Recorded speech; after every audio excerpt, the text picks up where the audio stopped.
The first one is something he calls disciplined daily charging, and it goes a step further than just setting your limit to 80%.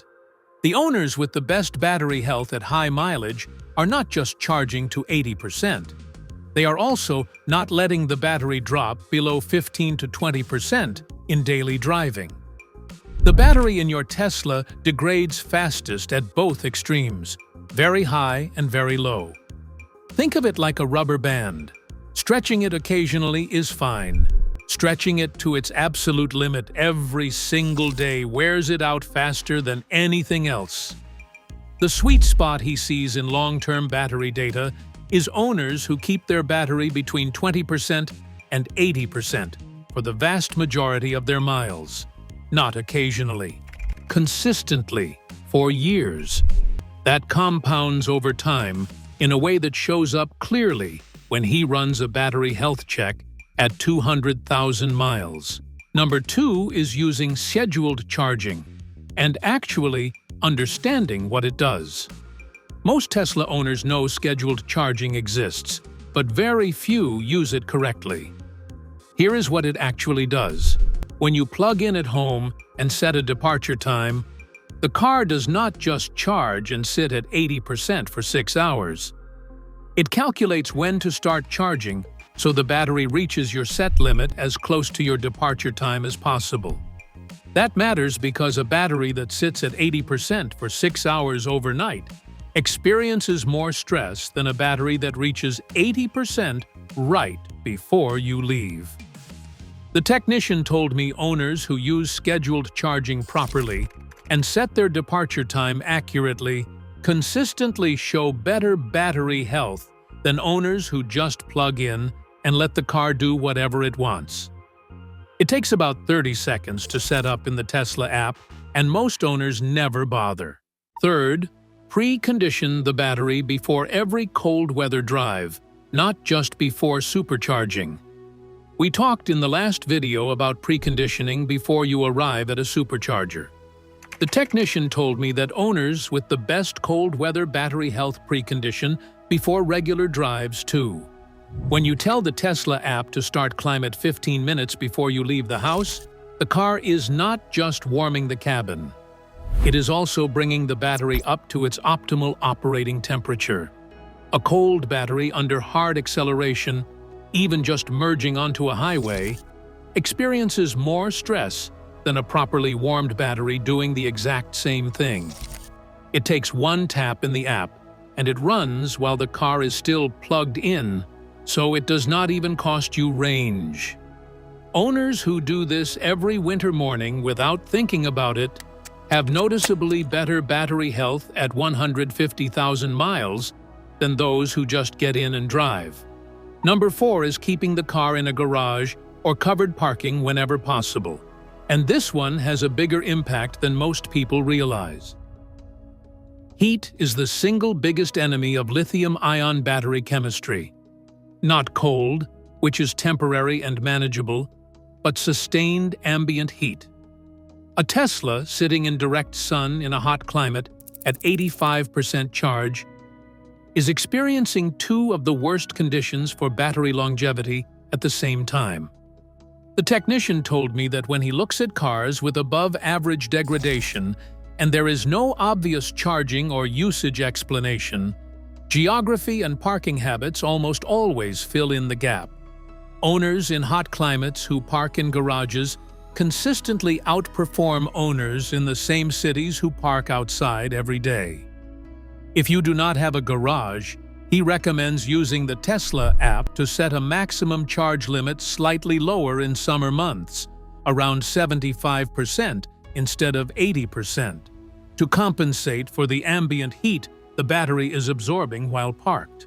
Fifth, something most owners have never thought about, is being gentle with acceleration for the first few minutes of a drive when the battery is cold. This matters most in winter. But it matters any time the battery has been sitting in cold temperatures for several hours. Cold lithium-ion cells have higher internal resistance, which means when you demand a lot of current from them quickly, they work harder than they would at normal temperature. The technician compared it to a cold engine. You would not redline a cold gas engine in the first 30 seconds. The same logic applies here. He is not saying you need to drive slowly. He is saying that owners who give the car 2 or 3 minutes of normal driving before they use full acceleration in cold conditions put meaningfully less stress on their cells over hundreds of thousands of miles. It is a habit that costs you nothing, and it shows up clearly in long-term battery data. Number 6 is getting the high-voltage coolant level checked every 50,000 miles without waiting for a warning. Most Tesla owners do not even know the battery has coolant. It does. The battery pack uses a liquid cooling system to maintain cell temperatures during charging, driving, and storage. And it is a big part of why Tesla batteries last as long as they do. The system is well engineered and rarely fails, but the coolant level can drop slowly over time from a minor leak, and a battery running slightly low on coolant will run slightly hotter than it should. Over tens of thousands of miles, that adds up. A coolant top-off or a small leak repair caught early costs a few $100s. A battery pack damaged by sustained overheating can cost $15,000 or more. The technician told me this one check, which takes about 10 minutes at a service center, is something the highest mileage Tesla owners treat as routine. Most owners never do it at all. And 7th, which he considers the most underrated habit on the entire list, is staying on top of software updates, specifically because of what they do to battery management. We touched on this in the last video, but he wanted to expand on it here because the positive side of it gets almost no attention. Over the years, Tesla has pushed updates that genuinely improved battery chemistry management. Cars that received those updates and then drove another 100,000 miles show better health than cars that were running older software for the same miles. He described one specific update cycle a few years ago when the battery management algorithm was significantly improved. Owners who were current on updates got it automatically overnight, while owners who delayed updates for months missed that protection window for every mile they drove before finally installing it. His point is that keeping your software current is not just about new features. It is one of the few things Tesla can do to actively improve your battery's long-term health without you ever visiting a service center. The technician made one observation at the end of our conversation that stuck with me. He said the owners with the best batteries at 300,000 miles are not doing anything heroic. They are just doing 7 simple things consistently for years. None of it is expensive. None of it requires special equipment. It is just discipline applied over time. And the battery health data makes it completely obvious who has it and who does not. If this video helped you, let me know in the comments which habit you are going to start first.